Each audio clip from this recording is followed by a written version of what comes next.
As you all know, fuel is about to be scarce again. People are desperate. One girl called Chinelo is carrying her kegs as usual. But John Bosco, forget it. My guy is carrying his entire car on his head. Don't ask me how. Here, that's normal. In fact, if you can't balance a Corolla on your head, then you're not a Nigerian. But before you try it, I beg, take one good look at John Bosco's head. You understand that he was born for this kind of madness. Fuel is scarce. And for the first time, one man is the reason for this scarcity. His name, Dangote. A man well known for making money and reckless truck driving. I didn't say he's the one that drives the truck, so he's just the one that owns these dangerous machines. For the purpose of this video, we will call him Danny Boy. From beginning of time, Nigerians have experienced some form of scarcity.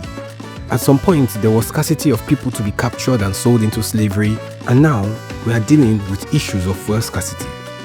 Well, this time is different because in the middle of this scarcity is Dangote. Sorry, Danny Boy. Well, here's the backstory. Just so you know, if you believe everything I tell you, you're on your own. Oh. Crude oil has always been a well sought after product. We all know that Nigeria for years has been importing petroleum products. One day, Danny Boy went to a restaurant and said, "Madam, bring semo, oha soup, dry fish, and goat meat."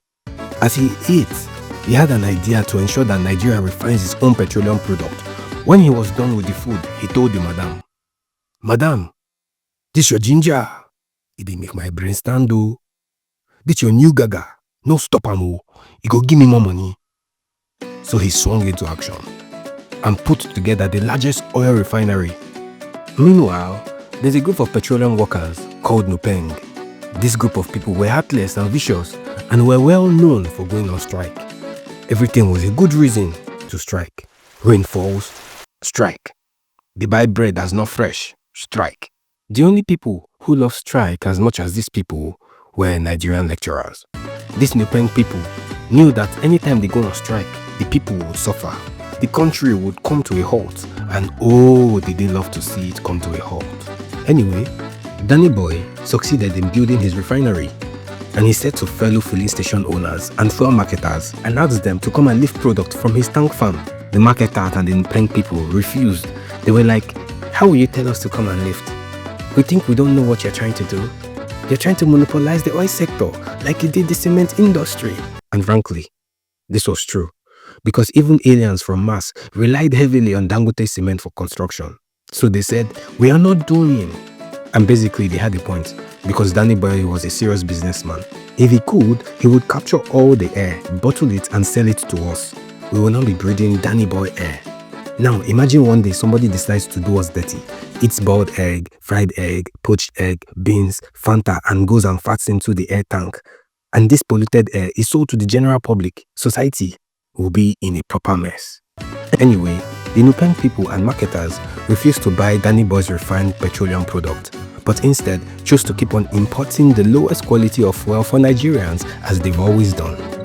Una dey try oh. To cut the long story short, Nigeria being a zoo, Danny Boy had a meeting with these people, and all of a sudden the strike was called off. Well, Danny Boy is rich. Is there anything too difficult for money to do? Danny Boy smiled, the marketer smiled, the government smiled, and obviously, Nigerians will be the ones to bear the cost of whatever agreement was reached. So, in your next life, when you're asked what you want to be in future, tell them that you want to be a Danny Boy. At least John Bosco can finally drop his car while Chinelo drops her kegs. Well, hold on, something just happened. I was on my own about to conclude this video when I heard that Nupeng and Dangote have had a fallout. Now we're back to square one. John Bosco, pick up that car one more time.